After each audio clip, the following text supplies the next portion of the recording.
આ તરફ રાજકોટમાં ભેળસેળિયા વેપારીઓને મેયરની ચેતવણી। આરએમસીના મેયર ડોક્ટર નેહલ શુક્લે કરી મોટી જાહેરાત। આજથી 1 વર્ષ માટે મેગા ડ્રાઈવનું આયોજન કરાશે। મેયરે ભેળસેળિયા તત્વોને આતંકીઓ સાથે સરખાવ્યા। ભેળસેળ કરનારા આતંકી ષડયંત્ર જેવું પાપ કરી રહ્યાનું નિવેદન। ખાદ્ય ચીજોમાં મિલાવટ કરનારાઓ સામે કડક કાર્યવાહી કરાશે। 3 કેટેગરીમાં ખાદ્ય ચીજોનું પરીક્ષણ કરી વહેલી તકે પરિણામ લવાશે। ભેળસેળ કરતા વેપારીઓનો પર્દાફાશ કરવા મેયરે લોકોને કરી છે અપીલ। અને આ ભેળસેળ એક નાનકડું આતંકવાદી કાવતરું જ છે। વેપારીઓ સમજણમાં કે અણસમજણમાં ક્યાંક પોતાના વધારે નફા માટે દરેક કુટુંબના નાના બાળકથી લઈ અને અત્યંત વૃદ્ધ પરિવારના વ્યક્તિ સુધીનું મારા તમારા સૌ ઉપર આ એટેક છે।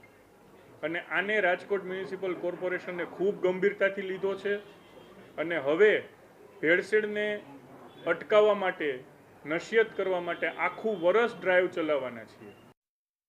મહત્વનું છે કે અવારનવાર ભેળસેળિયા વેપારીઓ ખાદ્ય ચીજોમાં મિલાવટ કરીને લોકોના આરોગ્ય સાથે ચેડા કરતા હોય છે। ત્યારે સમગ્ર મામલે મનપાની કુલ 8 ટીમો દ્વારા આગામી 1 વર્ષ દરમિયાન મેગા ડ્રાઈવનું આયોજન કરાયું છે અને આગામી સમયમાં આ ટીમો વધારવામાં આવશે। સાથે જ રાજકોટમાં પોતાની લેબ બનાવીને વહેલી તકે નમૂનાઓનું નિરીક્ષણ થાય અને પરિણામ આવે તેવું આયોજન કરાશે તેવું કમિશનરે નિવેદન આપ્યું છે। વર્ષ આખું આ કેમ્પેઇન ચાલશે। અમારી હાલ પ્રાયોગિક ધોરણે અમે 8 ટીમ કરી છે, હજી અમે વધારીશું ટીમ અને આની અંદર જેટલું વધારે ટેસ્ટિંગ ને બધું કરી શકાય એમાં પણ અમે જઈશું। બટ એડલ્ટ્રેશન જે ફૂડની અંદર જે ભેળસેળ કે છે એ કોઈ પણ વસ્તુઓને અમે ચલાવી નહીં લઈએ। તો રાજકોટમાં મેયરના આદેશ બાદ આરોગ્ય વિભાગના દરોડા। ફૂડ શાખાએ શહેરના વિવિધ રેસ્ટોરન્ટમાં હાથ ધરી તપાસ। શહેરના 3 ઝોનના ખાદ્ય એકમોમાં હાથ તપાસ ધરાઈ છે। પાપા લુઈસ પિઝા સહિતના એકમો પર ફૂડ શાખાની તબાઈ। મનપાની ટીમ ત્રાટકતા ભેળસેળિયા વેપારીઓમાં ફફડાટ।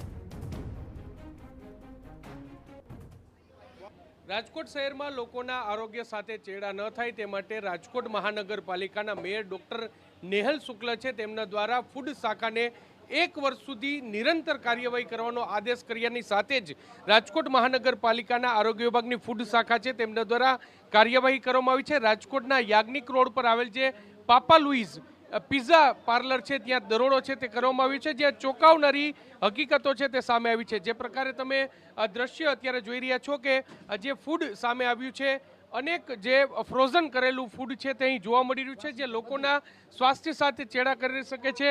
જે પાસ્તા તમે આરોગતા હોય છો તે પણ જે પ્રકારે તમે દ્રશ્ય જોઈ રહ્યા છો કે ખૂબ જ અનહાઇજેનિક કન્ડિશનમાં છે। અમેરિકન મકાઈ છે તે પણ ખૂબ જ અનહાઇજેનિક કન્ડિશનમાં છે અને લોકોના સ્વાસ્થ્ય સાથે ખુલ્લેઆમ ચેડા છે તે થતા હોય છે। મોટા મોટા પિઝા પાર્લરોમાં બાળકો છે તે આકર્ષતા હોય છે, જે પરિવાર છે તે પણ પિઝા પાર્લરમાં પિઝા ખાવા માટે જતું હોય છે અને બાળકોની પ્રિય વસ્તુ છે એ પિઝા હોય, નૂડલ્સ હોય અને તેમાં જે પ્રકારે લોકોના સ્વાસ્થ્ય સાથે ખુલ્લેઆમ ચેડા થતા હતા અને રાજકોટ મહાનગરપાલિકાના આરોગ્ય શાખામાં ની તપાસમાં જે સામે આવ્યું છે તે ખૂબ જ જે ગંભીર બાબત છે। ફૂડ અધિકારી આપણી સાથે છે। સર, શું કહેશો જે પ્રકારે રાજકોટ મહાનગરપાલિકા દ્વારા મેયરના આદેશ બાદ સઘન કાર્યવાહી હાથ ધરવામાં આવી છે, આ પિઝા પાર્લરમાં શું સામે આવ્યું છે? રાજકોટ મહાનગરપાલિકા આરોગ્ય શાખા ફૂડ વિભાગ દ્વારા આજે રામકૃષ્ણનગર રોડ પર આવેલ પાપા લુઈસ પિઝા પાર્લરની અંદર અમે ચેકિંગની કામગીરી હાથ ધરતા ત્યાં બહોળા પ્રમાણમાં નૂડલ્સ છે, પાસ્તા છે, અતિશય વાસી ગંધ મારતા જોવા મળ્યા છે। એઝ વેલ એઝ જે ફ્રીજ છે, ફ્રીજની અંદર વાંદા આંટા મારતા જોવા મળેલ છે। પ્લસ જે કાંઈ ફ્લોર છે એટલે કે લોટ છે, લોટની અંદર ધનેડા અમને જોવા મળ્યા છે। જે કાંઈ પિઝાના બેઝ છે, બ્રેડ છે, એની ઉપર કોઈ પણ જાતની batch number, manufacture date, expiry date કોઈ પણ વસ્તુ અહીંયા અત્રે મારેલ નથી। આ પ્રકારની જો કંઈ પણ વસ્તુ પીરસવામાં આવે તો 100% વ્યક્તિને ફૂડ પોઈઝનિંગ થવાની અથવા તો ઝાડા ઉલટી થવાની શક્યતાઓ છે।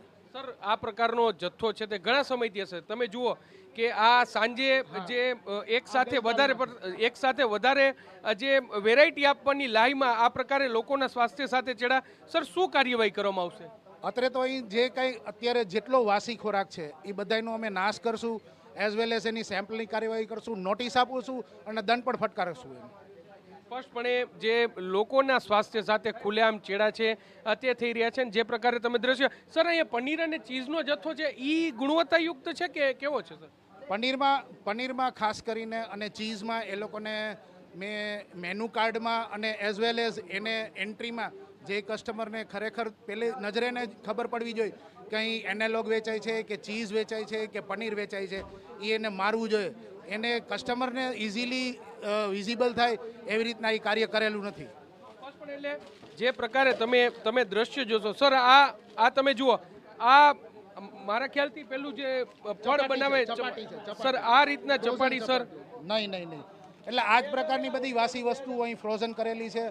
આ દરેક વસ્તુનો અહીં નાશ કરશું અને એને નોટિસ આપી દંડ ફટકારશું, સેમ્પલની કાર્યવાહી કરશું. સ્પષ્ટપણે એટલે એક વસ્તુ નહીં પરંતુ અનેક વસ્તુ છે તે આ પ્રકારે લોકોના સ્વાસ્થ્ય સાથે ખુલ્લેઆમ ચેડા છે તે કરવામાં છે. પનીરનો કયા પ્રકારનો એનાલોગ પનીરનો ઉપયોગ કરે છે કે કઈ બ્રાન્ડના પનીરનો ઉપયોગ કરે છે તેનો પણ ઉલ્લેખ છે તે કરવો જોઈએ, પરંતુ તે પણ ક્યાંક ઉલ્લેખ છે તે કરવામાં આવ્યો નથી. પિઝા ખાયા બાદ આઈસ્ક્રીમની મજા છે તે લોકો લેતા હોય છે ને કોમ્પ્લિમેન્ટરી આઈસ્ક્રીમ આપતા હોય છે, પરંતુ આઈસ્ક્રીમની ગુણવત્તા છે તે પણ કયા પ્રકારની છે તે આ દ્રશ્યો છે તેના પરથી સમજી શકાય છે. લોકોના સ્વાસ્થ્ય સાથે ખુલ્લેઆમ ચેડા છે તે કરવામાં આવી રહ્યા છે અને રાજકોટ મહાનગરપાલિકાના મેયર ડોક્ટર નેહલ શુક્લએ આ પ્રકારે લોકોના આરોગ્ય સાથે ચેડા નહીં પરંતુ એક આતંકી કૃત્ય કરતા હોય તે પ્રકારનો ઉલ્લેખ છે તે કર્યો છે. અને અત્યારે જે રાજકોટ મહાનગરપાલિકા દ્વારા ન માત્ર આ એક જે પિઝા પાર્લર છે પરંતુ રાજકોટ શહેરના જે અલગ અલગ ત્રણેય ઝોનમાં આ કાર્યવાહી છે તેની શરૂઆત છે તે કરવામાં આવી છે. એટલું જ નહીં પરંતુ 3 તબક્કામાં સૌથી પહેલાં જે બ્રાન્ડેડ રેસ્ટોરન્ટો છે કે જે લોકોને તેમના નામથી તેને ત્યાં ભોજન લેવા માટે દેતા હોય છે તેવા રેસ્ટોરન્ટો, ત્યારબાદ જે નાની દુકાનો છે તે અને છેલ્લે વોકર્સ ઝોનમાં આ 3 તબક્કામાં આ કાર્યવાહી થશે. જોવાનું રહેશે કે મેયરના આદેશ બાદ રાજકોટ મહાનગરપાલિકાનું તંત્ર દોડતું તો થયું છે પરંતુ આ કાર્યવાહી છે તે નક્કર ક્યારે થાય છે અને જે લેભાગુ તત્વો છે કે જેમને જે મેયર ડોક્ટર નેહલ શુક્લે આતંકીઓ સાથે સરખાવ્યા છે, આ તમામ લોકો છે તેની સામે કાર્યવાહી છે તે ક્યારે થાય છે. કેમેરા પર્સન ભાવેશ લશ્કરી સાથે મોહિત ભટ્ટ, TV9 રાજકોટ.